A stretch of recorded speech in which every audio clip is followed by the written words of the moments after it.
Salam, perkenalkan nama saya Retno Nokas, kelas semester 6. Baik, dalam membuat video singkat ini untuk memenuhi tugas mata kuliah kepemimpinan manajemen pendidikan.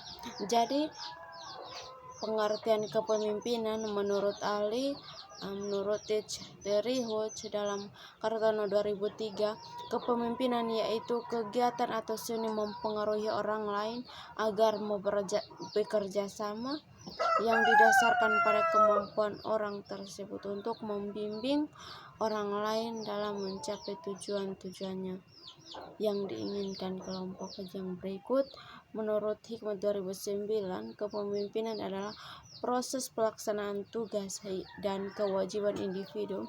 Kepemimpinan merupakan sifat dari pemimpin dalam memikul tanggung jawabnya secara moral dan legal formal atas seluruh pelaksanaan wewenang yang telah didelegasikan secara kepada orang-orang yang dipimpinnya.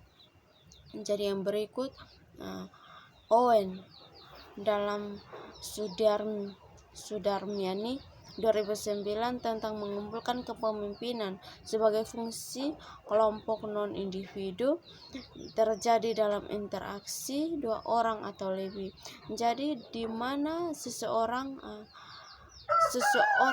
mengerahkan orang lain untuk berpikir dan berbuat sesuai yang diinginkan. Jadi kepemimpinan adalah pengaruh antara pribadi dalam situasi tertentu dan langsung melalui proses komunikasi untuk mencapai satu atau beberapa tujuan tertentu. Jadi, kepemimpinan adalah sikap pribadi yang memimpin pelaksanaan aktivitas untuk mencapai tujuan yang diinginkan. Berikut, kepemimpinan dalam suatu proses untuk mempengaruhi aktivitas kelompok yang diatur untuk mencapai tujuan bersama. Jadi kepemimpinan adalah suatu proses yang penuh arti pada kerjasama yang dihasilkan dengan kemampuan atau kemauan untuk memimpin dalam mencapai tujuan.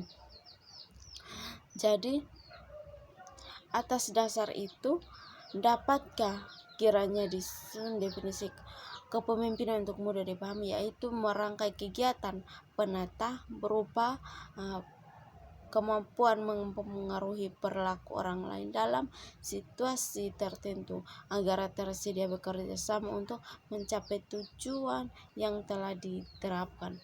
Yang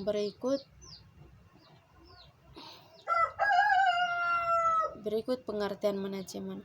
Jadi manajemen dapat kita lihat di beberapa sumber yang cukup terkenal. Yang pertama, pengertian manajemen.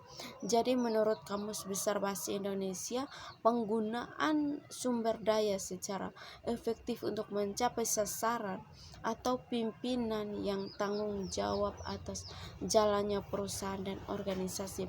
Jadi menurut Hikmat 2009, manajemen adalah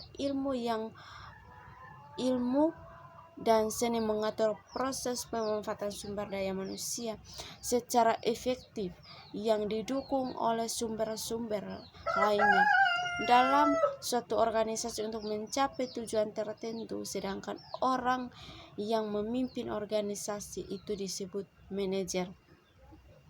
Jadi yang berikut, menurut Hasibuan, manajemen adalah ilmu yang seni mengatur pemanfaatan SDM atau sumber daya manusia dalam sumber lainnya secara efektif dan efisien untuk mencapai tujuan tertentu. Manajemen Fayol, menurut Fayol, adalah kegiatan untuk memprediksi, merencanakan, mengorganisasikan, dan mengendalikan.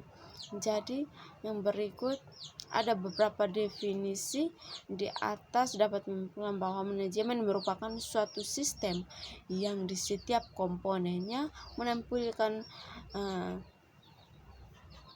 sesuatu untuk memenuhi kebutuhan kebutuhan manajemen sebagai sistem memiliki fungsi-fungsi pokok, yaitu perencanaan atau planning. Berikut pengorganisasian atau organizing, pelaksanaan atau actuating, dan pengawasan atau controlling.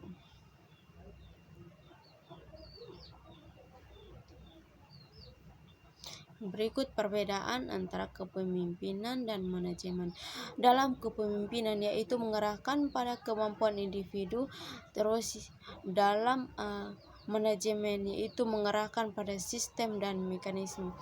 Dalam kepemimpinan yaitu merupakan kualitas hubungan, dan dalam manajemen merupakan fungsi status kewenangan.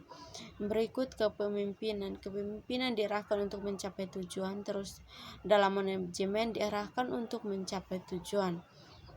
Berikut dalam kepemimpinan bersifat hubungan personal, dalam manajemen bersifat hubungan impersonal. Jadi menggantungkan diri pada sumber yang ada pada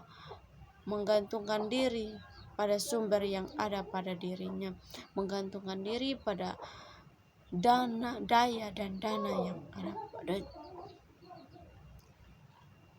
Yang berikut kepemimpinan dalam manajemen. Berbicara tentang manajemen berarti berbicara tentang kepemimpinan, karena pada saat pemimpin melaksanakan upaya pemimpin, ia memenuhi ada memanajemeni. Jadi di situ ada 7 hal penting seputar hubungan manajemen dan kepemimpinan, yaitu yang pertama, tempat manajemen dalam kepemimpinan. Yang berikut kepemimpinan dan manajemen. Yang berikut manajer dan manajemen. Yang berikut administrator dan manajemen dalam kepemimpinan. Yang berikut bawahan dan manajemen. Yang berikut manajemen dalam organisasi dan manajemen dalam upaya memimpin. Berikut fungsi-fungsi kepemimpinan bagi seorang manajer dalam suatu sebagai berikut. Yang pertama itu tentang fungsi perencanaan. Jadi kita harus merencanakan dulu fungsi kepemimpinan. Yang berikut fungsi memandang ke depan. Yang berikut fungsi pengembangan loyalitas. Yang berikut fungsi pengawasan. Yang berikut fungsi pengambilan keputusan. Berikut fungsi motivasi. Jadi baik, ini adalah penjelasan saya tentang materi tentang kepemimpinan dalam manajemen. Sekian dan terima kasih.